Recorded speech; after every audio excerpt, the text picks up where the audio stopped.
Y'all, I am on the 4-pass loop in the Maroon Bells Wilderness. And oh my God, it has been really rewarding and really hard. I'm going clockwise, so the hike up to the first pass, Maroon Pass, is absolute garbage.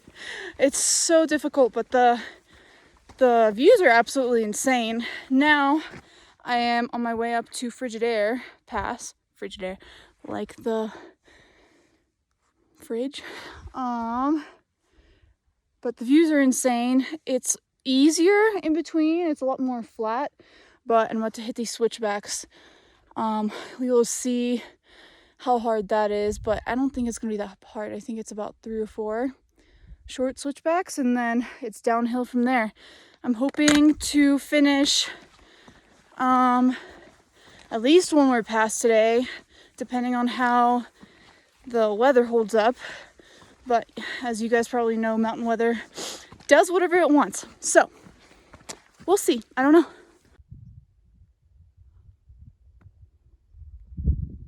So day one, I did 5.4 miles. I had a really late start, like 11 a.m.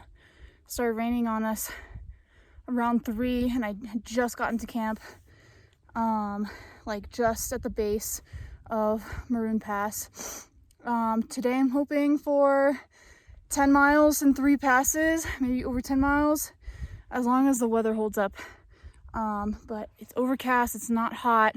I'm only sweating a little bit, so I'm gonna just take that as a blessing. All right, that last switchback up to Frigid Air, steepest thing on the hike yet, but look at this.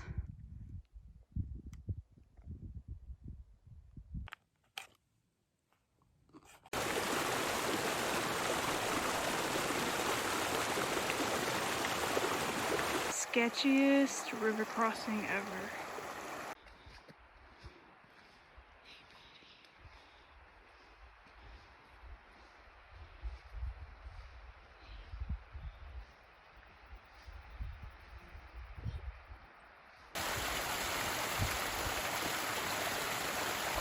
Trail Rider Pass is so much worse. Just when you think you're done and you come out into this beautiful like vista, you see that you still have to go all the way up there. All the way up there. Half a mile. Oh my God. Did it start raining halfway through my ascent to the pass? Yes. Was it ass? Yes. Did I stop a lot? Definitely. Did I make it in time for me to like get out of here? No. But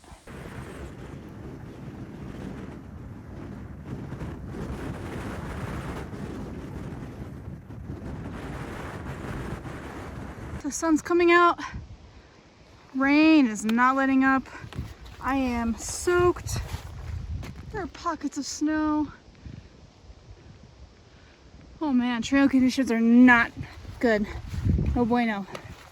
I told myself I would be at camp by 5:30. It is now 5:24. This might be one of the most beautiful descents upon an alpine lake I've ever seen. Just look at that. Dang.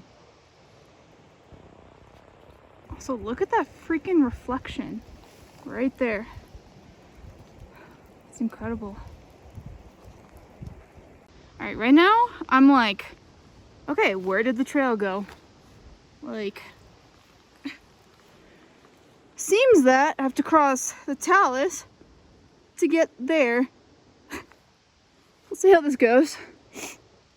All right, tip. The trail kind of pops out below these trees, but you should really climb up and then come over, or else you end up down there. And I was like, am I doing this right? This is not the most well-marked trail I've ever been on, not gonna lie. But all is well. There's the trail, there's the lake. Less than a quarter mile to go. Jesus Christ. Oh, misty eye of the mountain below, Keep careful watch of my brother's souls. And should the sky be filled with fire and smoke, keep watching over during sun.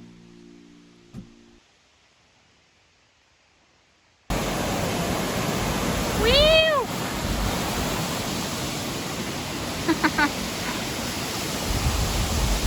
So it's 8:15 in the morning.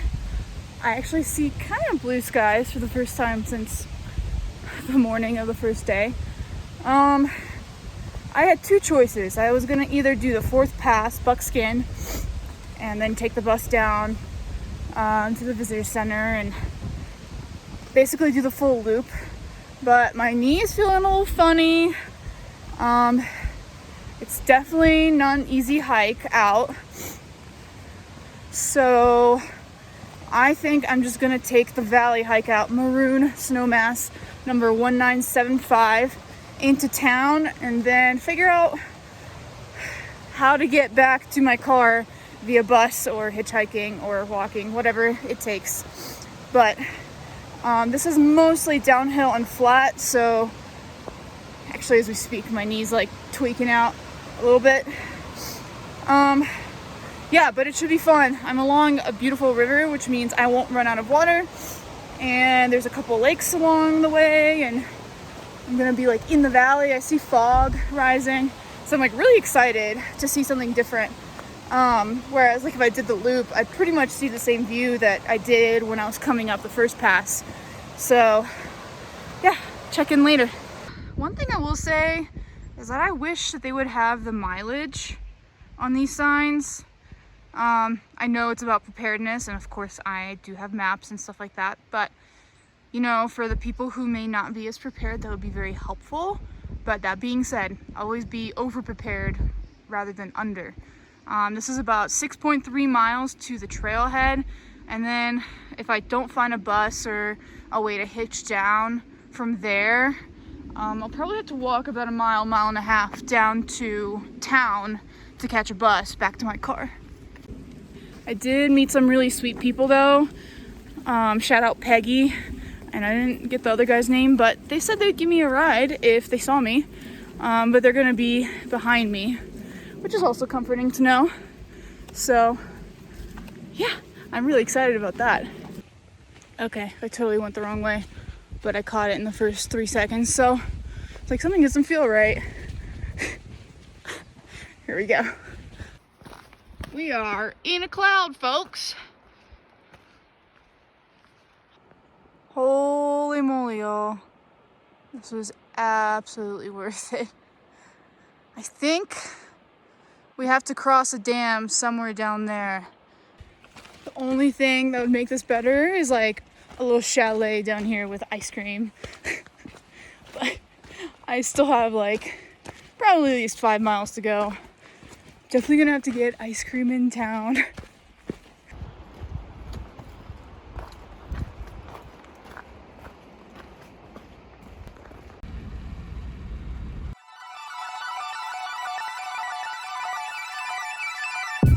So after I got off the trail, there was still 2 miles of road walk into town, and it was all uphill.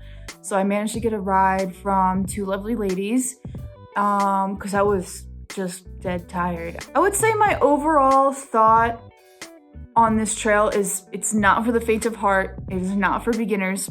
It is very difficult, and ideally, if I were to do it again, because I didn't finish the 4th pass, Buckskin, because I was kind of running out of time, and also I was very tired after the 2nd day because I pushed myself really hard, I would probably split this up into 4 days and 3 nights, just so like you have time to like stop and eat and drink water and like enjoy the view, take it in, not have to push yourself too hard, because it is a lot of elevation gain and it is pretty difficult.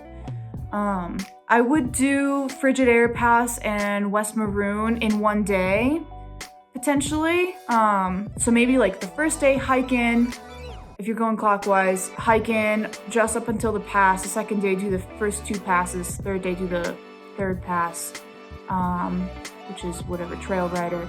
And then the 4th day, do buckskin and then hike out. Just so you can like break it up and like really just enjoy yourself a little more. But I was kind of on a time crunch, so I kind of had I just had to make critical decisions, you know, just to get myself out in time, so I could be home in time for work the next day, and also with my knee being all weird. But overall, like, I give this trail like a 9 out of 10. It was incredible. Waterfalls, rivers, lakes, crazy mountains, different sort of scenery. I mean, it was absolutely gorgeous, and it was perfect for like my first solo backpacking trip that felt very safe. There's not a lot of wildlife that's out there to get you.